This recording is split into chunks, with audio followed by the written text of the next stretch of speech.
পুনৰ আৰক্ষীৰ জালত নিচাজাতীয় টেবলেট আৰু মাৰণাস্ত্ৰসহ এজন যুৱক।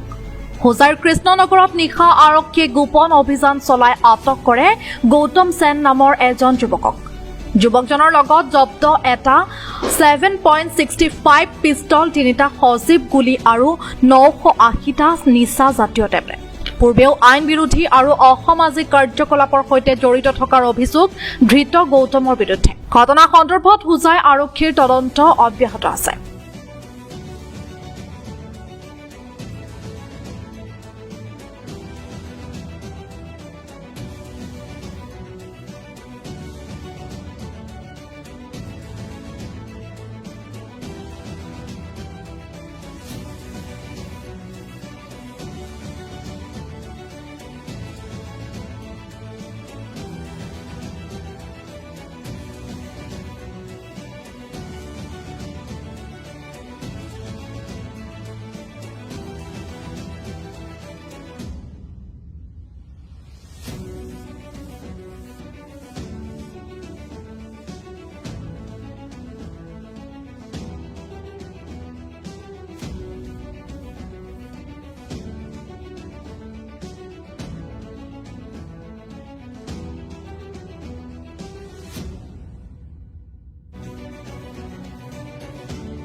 Bureau report, Agnigarh news.